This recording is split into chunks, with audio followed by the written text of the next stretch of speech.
ఎన్నికల సందర్భంలో ఇప్పుడున్నటువంటి ప్రభుత్వం ₹1,00,000 సరిపోదు, దాంతో పాటు ఒక తులం బంగారం కూడా కలిపి మీకు ఇస్తాం కళ్యాణ లక్ష్మి పథకం కింద అని చెప్పారు అధ్యక్ష. కానీ 15 నెలలు గడుస్తున్నా కూడా మరి కనీసం కళ్యాణ లక్ష్మి ఎంతమందికి ఇస్తున్నారు? పాత పద్ధతిలోనే ఇస్తున్నారా? ఇస్తుంటే క్రైటీరియా మార్చారా లేదా? ఇంకొకటి, ఈ తులం బంగారం మరి 15 నెలల్లో అయినటువంటి పెళ్లిళ్లకు మీరు తర్వాతైనా రీఎంబర్స్ చేస్తారా?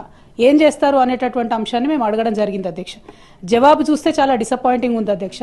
కళ్యాణ మస్తు పథకాన్ని కన్సిడర్ చేస్తున్నారా అంటే సింపుల్గా సాఫ్ సీదా కన్సిడర్ చేస్తలేము అని చెప్పి ఆన్సర్ ఇవ్వడం జరిగింది అధ్యక్ష. అంటే మీరు ఎన్నికల ముందు మహిళలకు తులం బంగారం ఇస్తామని చెప్పి మభ్యపెట్టినామని చెప్పి వాళ్ళ కౌన్సిల్లో ఇచ్చినటువంటి సమాధానం వల్ల ప్రభుత్వం మళ్ళొకసారి నిరూపించుకుందని చెప్పి మేము భావిస్తూ ఉన్నాం అధ్యక్ష. మరి ఇట్లాంటప్పుడు మీరు ఇక మిగతా హామీలను మహిళలకు ఇచ్చినటువంటివి అది 2,500 కావచ్చు, ఇంకోటి కావచ్చు, వాటి పట్ల కూడా మరి కనీసం ఏం ఫోకస్ చేస్తలేరా?